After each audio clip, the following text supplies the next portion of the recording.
लीजिए अब आपको न्यूमेरिकल नंबर कर देते हैं 3.8, ठीक है जी। कौन सा करते हैं?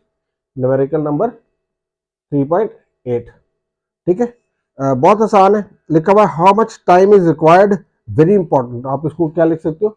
VIQ, वेरी इंपॉर्टेंट क्वेश्चन, ठीक है। VAP की बजाय VAQ लिख दो, क्योंकि ये थोड़ा सा टेक्निकल है, तो ये आपको शॉर्ट में भी आ सकता है, MCQs में भी आ सकता है, लेकिन शॉर्ट में बड़े चांसेस है इसके 3.8 के, इसलिए ध्यान से समझो। How much time is required, क्या आपने फाइंड करना है? टाइम। न्यूमेरिकल नंबर कौन सा है? 3.8। How much time is required to change 22 newton NS momentum, ठीक है। Change in momentum, change in momentum वह 22 न्यूटन। कितना दिया हुआ? 22 newton by a force of 20 newton. अब आपने जो अप्लाइड फोर्स है वो आपके पास क्या है जी? 20 न्यूटन, ठीक है जी। क्लियर? तो आपको पता है कि इसका फॉर्मूला आता है rate of change of momentum. क्या फॉर्मूला आता है? Rate of change of momentum,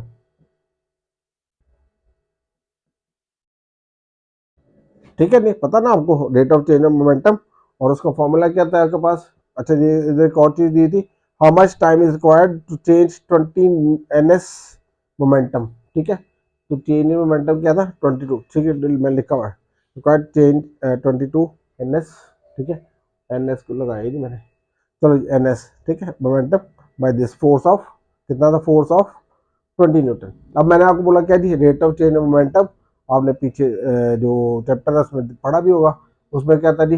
first momentum जो होता है change in momentum, change in momentum over time, ठीक है। तो ये असल में जो rate of change of momentum है, ये फोर्स के बराबर होता है। किसके बराबर होता है? फोर्स के बराबर होता है। किसके बराबर होता है? फोर्स के बराबर। ये आपने उसमें किया भी होगा, तो आप इसको आगे लिख दो, ठीक है। This is equal to the force whatever the rate of change of momentum will be, ठीक है। वो जो झटका लगना आपको कितने टाइम में लगना है, वो आपको फोर्स करेगा, थ्रस्ट करेगा, तो ये इसके बराबर होती है। Rate of change of momentum is equal to force is equal to change in momentum, वो कितना था? 22, ठीक है। टाइम आपके पास कितना है जी? वो आपने फाइंड आउट करना है। तो ये फोर्स कितनी दी हुई है? जो फोर्स जनरेट हुई है उससे वो निकली है आपके पास 20 न्यूटन, और ये आपके पास 22, और ये टी। ये टी इस तरफ क्या कर रहा था? ये कर रहा था डिवाइड, उधर जाके क्या करेगा? मल्टीप्लाई देगा, तो 20 इंटू टी हो जाएगा, तो ये 22 हो जाएगा, ठीक है। अब आपने फाइंड क्या करना है जी? फाइंड आपने इसका टी करना है, तो ये जो 20 है उधर जाके डिवाइड कर देगा, तो 22/20 आ जाएगा, ठीक है। अब आप इसको कैलकुलेटर से सॉल्व कर दो। अच्छा, जब आप सॉल्व करते हो तो ये आपके पास कितना आ जाएगा जी? 1.1 सेकेंड, ठीक है। फिर देख लो एक दफा क्या किया मैंने। इसमें लिखा था चेंज इन मोमेंटम, क्या लिखा हुआ था? How much time is required, how much time is required, T आपने कैलकुलेट करना था, ठीक है। To change 22 newton NS momentum, momentum change in momentum कितना था? 22 न्यूटन NS, न्यूटन सेकेंड, ठीक है। और the force which will be generated by this change, ठीक है। जब भी कोई टकराव होता है, कोलिजन होती है, तो उसमें आपके पास एक थ्रस्ट पैदा होता है, झटका पैदा होता है। That force will be equal to rate of change of momentum, या बुक में भी लिखा होगा, ठीक है। और एक प्रूव भी करते हो आप, मैथमेटिकल डेरिवेशन भी है कि rate of change of momentum is basically a force, ठीक है। तो हमने इसको इसको फोर्स से रिप्लेस कर दिया, और जो गिवन फोर्स है वो कितनी है? 20 न्यूटन, वो अप्लाई कर दी। जो चेंज इन मोमेंटम था वो 22 न्यूटन था, ये दिया हुआ आपको, ठीक है। और उसके बाद आपने क्या करना है? इसको टाइम से डिवाइड करना है। टाइम आपके पास अननोन है, ये इस तरफ डिवाइड हो रहा है, उस तरफ जाके इसके साथ 20 के साथ मल्टीप्लाई होगा, बाद में 20 इस तरफ आके डिवाइड हो जाएगा, तो ये आपके पास ये आंसर आ जाएगा। अब करते हैं 3.9, ठीक है। नो जी, 3.9 करते हैं जी आगे। कोशिश करते हैं कि आज ये चैप्टर आपका जल्दी जल्दी खत्म कर दें, ठीक है आसान। थोड़ा सा ये कि याद रखो, इसमें से कोई ना कोई आपको क्वेश्चन शॉर्ट में भी आएगा, लॉन्ग में नहीं सिर्फ आएगा, शॉर्ट में भी आ सकता है। लॉन्ग में टेंशन वाले सवाल आ सकते हैं, ठीक है, लेकिन शॉर्ट में भी आ सकता है, इसलिए कोशिश करो कि इसको अच्छी तरह से कर लो। ये हम कर रहे थे जी क्लास 9 का चैप्टर नंबर 3। कौन सा कर रहे थे? चैप्टर नंबर 3 था, और न्यूमेरिकल नंबर अब जिसकी बारी है वो 3.9 है। ठीक है, चलो जी, क्या लिखा है इसमें? इसमें लिखा how much is the force of friction between the wooden block of mass 5 kg। अब इसमें क्या है जी? Force of friction. F sliding friction भी कह सकते हो, क्वेश्चन मार्क लिख सकते हो, सिंपल एफ भी लिख सकते हो, कोई फर्क नहीं पड़ता। Force of friction, force of sliding friction भी कर सकते हो, एफ भी लिख सकते हो, कितना है? एफ एस भी लिख सकते हो, कितना है उसको? Question mark. In a mass of 5 kg, कितना है जी मैस बॉडी का? 5 kg है। ठीक है, how much is the force of friction between the wooden block of mass 5 kg and the horizontal marble floor. ठीक है, आप मार्बल फ्लोर है, उसके ऊपर आपने एक वुडन ब्लॉक रखा हुआ है, उसको ड्रैग करना है आपने, लेके जाना है, घसीट के लेके जाना है, तो उसकी वजह से आपके पास इसमें फ्रिक्शन पैदा होगी। जैसे आप कि आप मार्बल लगा हुआ, नीचे टाइलें वगैरह लगी हुई है, चिप्स लगी हुई है, आप उसके ऊपर अपना जो सेंटर टेबल है उसको उल्टा करके वुडन को रख दो, उसको आप ड्रैग करोगे तो उसमें कुछ ना कुछ फ्रिक्शन पैदा होगी। ठीक है, वो जो फ्रिक्शन है ना, वो आपने फाइंड करनी है। The coefficient of friction between would and the marble, जब आप मार्बल को वुड के ऊपर या वुड को मार्बल के ऊपर रखते हो, तो जो कोएफिशिएंट ऑफ फ्रिक्शन है, कोएफिशिएंट ऑफ फ्रिक्शन, वो कितना है जी? वो आपको दिया हुआ है 0.6। कितना दिया हुआ है? 0.6। इसका जरूरत नहीं होता, ये आप बुक से देख भी सकते हो। ठीक है, इधर लिखा हुआ है, और इसका आंसर निकलना 30 न्यूटन। आंसर इसका कितना निकलना है जी? 30 न्यूटन। ये अब हमने एंड पे देखना है कि वाक्य निकलता कि नहीं। अब जो कोएफिशिएंट ऑफ फ्रिक्शन है, कोएफिशिएंट ऑफ फ्रिक्शन, इसको हम डिनोट करते हैं म्यू से। किसे करते हैं? म्यू से करते हैं। Mu sliding friction M S mu S भी कर सकते हो, म्यू से भी कर सकते हो। ठीक है, अब हमने इसमें फॉर्मूला में वैल्यू लगा देनी है। वो क्या है हमारे पास? फॉर्मूला क्या है जी? फॉर्मूला वो होता है F S is equal to, क्या होता है? डब्ल्यू। ठीक है, उसके बाद क्या आता है जी? Mu R. ठीक है, डब्ल्यू आर भी हो सकता है आपके पास। ठीक है, वो म्यू आर, सॉरी गलत लिखा गया, म्यू आर लिखना था।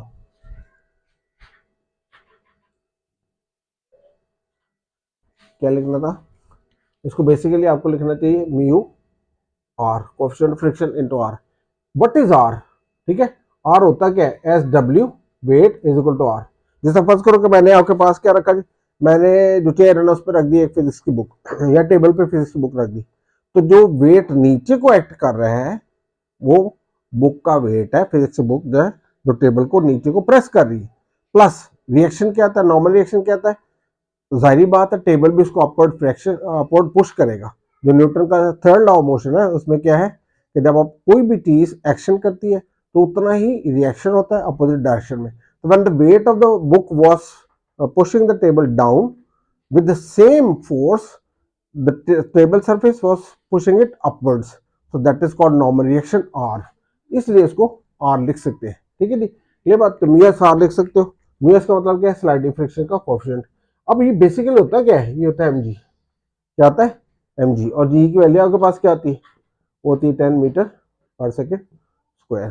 ठीक है, अब हमने इसमें वैल्यूज लगा देनी है जी। चलो जी, F S is equal to mu S, ठीक है, इंटू आर की जगह क्या लगा देंगे हम? ये देखो एम जी। क्या लगा देंगे? M G. तब आपने लगाया जी, एफ एस की वैल्यू दी है, कैलकुलेट करनी है जी। चलो जी, म्यू एस कितना दिया हुआ? 0.6। ठीक है जी, एम आपके पास कितना दिया? 5 kg। और जो जी है वो कितना जी? 10। तो अगर आप अपने कैलकुलेटर से इसको मल्टीप्लाई करते हो तो आपके पास 50 को 0.6 से मल्टीप्लाई किया 300 आएगा, तो 30 न्यूटन आंसर आ जाएगा। ठीक है, आप अपने कैलकुलेटर से कर सकते हो इसको। ठीक है, समझ लगी बात की? बहुत ही आसान था, तो इसको आपने नोट कर लिया। अब हम इसका करते हैं लास्ट पार्ट। ठीक है, तो बहुत ही आसान है वो भी। पहले इसको रब कर देते हैं और फिर इसका लास्ट पार्ट करते हैं, और साथ ही आपके ये जो है क्या इसको बोलते हैं चैप्टर, ये खत्म हो जाएगा न्यूमेरिकल्स। तो आप इसको आसानी के साथ नोट कर सकते हो। अब हम इसका करेंगे जी 3.10। ठीक है, 3.10 करेंगे तो ये साथ ही चैप्टर आपका पूरे का पूरा खत्म हो जाएगा। बहुत ही आसान है वो भी।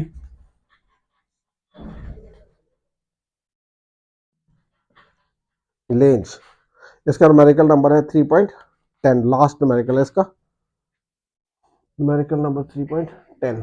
क्या कहता है वो? How much centripetal force is needed. Centripetal force को एफ भी कह सकते हो, एफ सी भी कह सकते हो, सेंट्रीपिटल फोर्स। ठीक है, क्लियर बात। Is needed to make a body of mass, mass of the body कितनी दी है जी? 0.5 kg, 0.5 kg। ठीक है, उसके बाद आपके पास क्या है? To move in a circle of radius 50 centimetre. R कितना दिया हुआ जी? 50 सेंटीमीटर। ठीक है जी। At the speed of, speed भी इसकी दी है जी, वो दी है 3 ms-1। ठीक है, फिर से देखते हैं जी क्या फॉर्मूला, क्या फाइंड करना है इसका। How much centripetal force is needed. ठीक है, तो उसका क्या मैंने बोला, एफ भी लिख सकते हो, एफ सी भी लिख सकते हो, और क्वेश्चन मार्क लगा दिया। ठीक है, is needed to make a body of mass, body of mass कितना है? 0.5 kg है। उसके बाद to move in a circle of radius कितना है? 50 सेंटीमीटर है, with the speed of 3 metre per second. और इसका आंसर आपके पास 9 न्यूटन है। आंसर इसका क्या निकलना चाहिए जी? 9 न्यूटन। अब कैलकुलेटर वाला मोबाइल पकड़ लेते हैं जी। ठीक है, और इसको कैलकुलेट करते हैं। सबसे पहले तो आपको मैं इसका फॉर्मूला बता देता हूँ।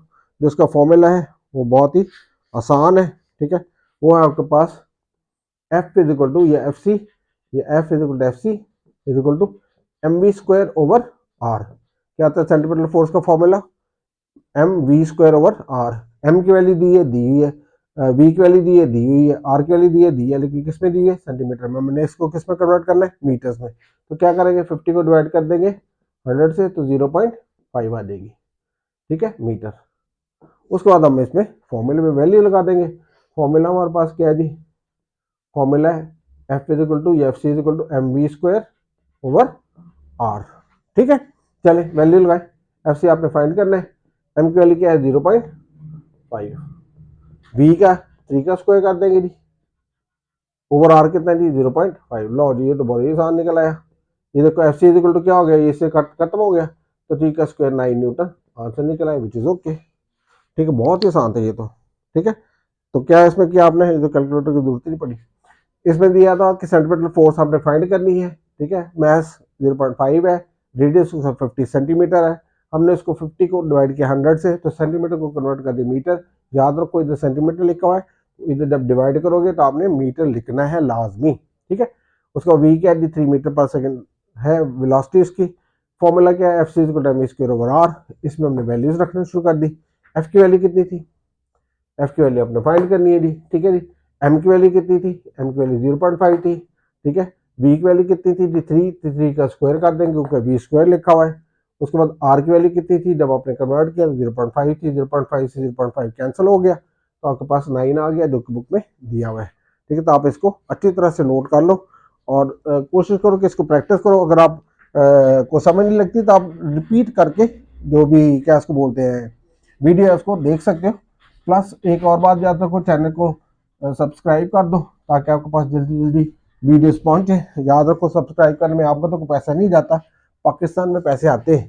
तो अगर आप पाकिस्तान से प्यार करते हो तो हर चैनल जो भी आप देखते हो उसको सब्सक्राइब किया करो, चाहे एंटरटेनमेंट के लिए हो चाहे एजुकेशनल हो, उससे बहुत ज़्यादा चीज़ें मिलती है। प्लस जो मेरा चैनल है उसमें बहुत ज़्यादा आपको एक्सपोजर भी मिलेगा, दूसरी चीज़ें भी मिलेगी। ठीक है, तो आप उसको ज़रूर देखा करो।